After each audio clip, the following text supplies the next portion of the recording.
So I was just chatting the other day with this business owner of this restaurant that we go to, one of our favorite restaurants around here that we go to consistently.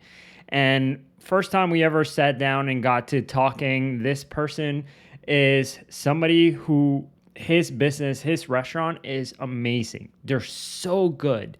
Their food is like really good quality. They use the best ingredients. Anyway, I was asking him why he hadn't expanded to other locations, what his vision was for his business, why um why was he not where he wanted to be, which because so I had asked what his goal was, and he's like, well, I want to franchise this, I want to open multiple locations. And I asked him, what's stopping you, because the restaurant that he runs is an extremely good restaurant, and it seems like the employees not know what they need to do. The everybody's there is working together, and and the answer he gave me, because I said, do you feel like you need to learn something in order to make this happen? He's like, no, the reason why I haven't been expanded is because of me.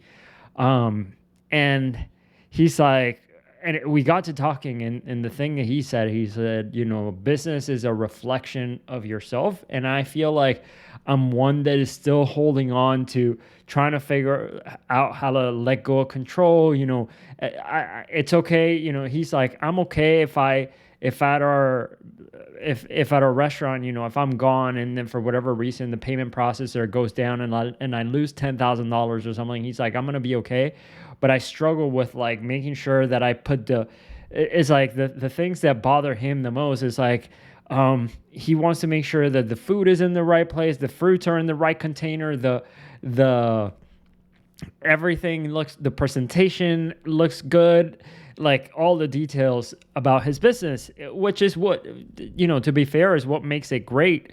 But where he's struggling is like letting go of control. He's like, if I see that the potato bags is in the wrong place, that would drive me crazy. I would never be able to, live with that. And like, anyway, and so he's actually like thinking about, getting therapy and something like that in order to see if he can overcome these things, which is, I thought about it from the perspective of a dance studio owner, because we work with a lot of dance studio owners who their business is doing well. They're getting a ton of new inquiries. They're enrolling people all the time, but they're struggling to take their business to the next level where they might be, where the studio owner is still doing everything or still doing a lot of the tactical day-to-day things themselves. They're still in there talking to the students. They're still in there getting their hands in with like they just in general, they're still in the business, working in the business. And I thought about it, it's like, the thing that is holding these studio owners back isn't that they cannot get any more students. Isn't the fact that they don't know how to market, or I mean, they're working with us, so we do the marketing for them. But it isn't like something outside of themselves. It's mostly themselves. They haven't come to terms with like letting go of control. They're thinking they need to be the ones doing everything. They still think like, the reason why my business is successful is because I, as the owner, have a personal relationship with everybody. And this is kind of their beliefs. And so that's why some studio owners, have a studio that is okay. It's good. It's a profitable dance studio. And then there's the studio owners who are able to grow and really explode. And we're working with dance studio owners who have been able to take a 3-month vacation, and their business is still doing. In fact, their business grows as they leave because they have everything systemized and so on. And and I've spoken to those studio owners who are really successful, and it's a change in how they see their business. In the past, they might have thought like, I need to be the one doing everything, otherwise things are not going to get done properly. Later on, they came to trust the team. They learned to let go of control. They learned to be a leader. They learned to empower their employees. They learned to trust their employees. They learned to they were able to teach their employees how to make decisions and so on. And that's what makes these dance studio owners like really, really successful. So anyway, just wanted to come in and share that. And if you're a studio owner that you're just struggling, period, the answer is also, and I hate to say this as if like I'm sitting here on a high horse, because we all have our lessons to learn, right? But if you're struggling, and if you're a dance studio owner, unless you're like in the middle of the desert, and we've worked with dance studio owners in the middle of the desert where it's just hard because there's nobody around. Like if you're in a town, we have studio owners that are doing well in a town of 3,000 people, let alone if you're a dance studio in a major size city where you have 20, 30, 50, 100,000 people, 1 million people around you. If that is you and you're not, and your studio isn't successful, the reason for that, it's because, and you might be thinking because it's like of competition, or you might be thinking because it's, I don't know, people today, they don't want to commit or something like that.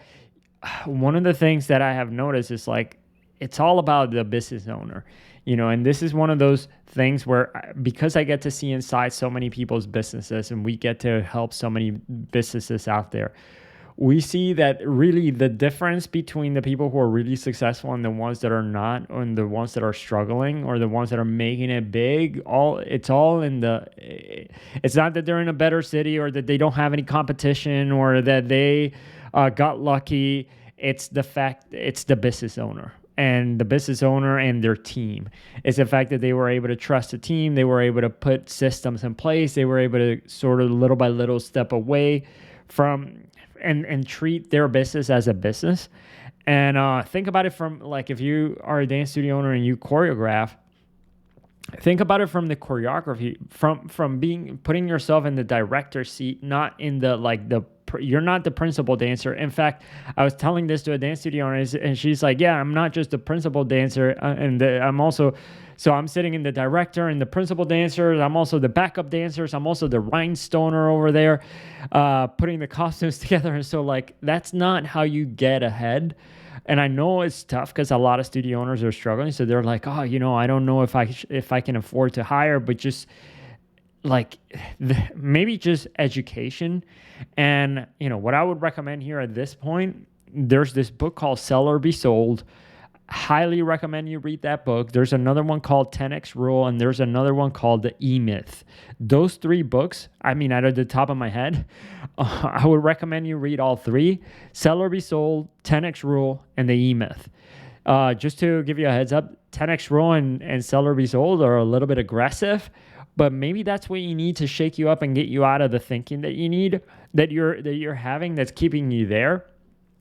Anyway, just wanted to come in and share this because I was having this conversation with this business owner, and it also, it's a reflection. I've also sat and thought about it for ourselves. The reason why our business isn't growing as fast as I would like it to be, it's because of my own personal things that I have not done. And I have taken that, and I've looked at myself and just like realizing that that's the case. The reason why my business isn't growing, it's because of me.